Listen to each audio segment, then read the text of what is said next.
সবাইকে আবারও স্বাগত আমার চ্যানেলে। আজকে বেগুন দিয়ে একটা সুন্দর রেসিপি শেয়ার করব।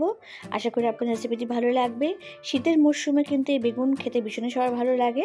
তো আজকে আমি বেগুনটা একটু অন্যরকমভাবে রান্না করছি। নিচ্ছি পোস্ত, বাদাম, দেখুন ভালো করে ভিজিয়ে রেখেছিলাম, পেস্ট বানিয়ে নিয়েছি। আর একটা বেগুন নিয়েছি আমি।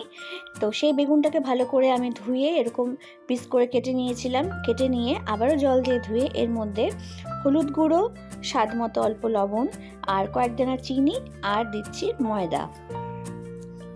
ময়দা দিয়ে ভালো করে এটাকে মেখে নেব। মেখে নিয়ে এদিকে কড়াই বসিয়ে দিয়েছি।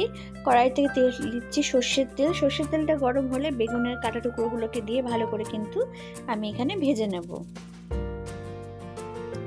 আপনারা চাইলে বেগুনটাকে গোল গোল করেও কাট করেও ভাজতে পারেন বা লম্বা লম্বা করেও ভাজতে পারেন, যার যেরকম সুবিধে। তো আমি এরকম পাতলা পাতলা করে কেটেছি। বেগুনগুলোকে আমি সুন্দর বোথ সাইড লাল লাল করে ভেজে নিয়েছি, নিয়ে উঠিয়ে রাখলাম। এবার ওই তেলের মধ্যে দিয়ে দিচ্ছি কালো জিরে ফোড়ন, আর দিয়ে দিচ্ছি টমেটো, আর হলুদ গুঁড়ো, আর একটু লবণ দিয়ে ভালো করে টমেটোটা মেল্ট হওয়া অবধি ভেজে নেব। আমি একটু কাঁচা লঙ্কা এখানে অ্যাড করে দেবো, যেহেতু শুকনো লঙ্কার গুঁড়ো আমি অ্যাড করছি না। তো টমেটোটা মোটামুটি ভাজার পরে দিয়ে দিচ্ছি পোস্ত বাটার পেস্টটা। এখানে কিন্তু বাদাম দেওয়া রয়েছে, তাই কিন্তু কন্টিনিউয়াসলি নাড়তে হবে। পোস্ত বাটাটা দেওয়ার পরে কিন্তু কন্টিনিউ নাড়তে থাকতে হবে, যাতে ভালো মতো ভাজা হয়ে যায় আর যাতে নিচে না লেগে যায়। তো দেখুন সুন্দর ভাজা হয়ে গেছে পোস্তটা। এবার কিন্তু আমি এর মধ্যে অ্যাড করে দেব জলটা হচ্ছে পরিমাণ মতন দেবেন। খুব বেশি আমি এখানে গ্রেভি রাখবো না, এটা মাখা মাখা খেতেই ভালো লাগবে।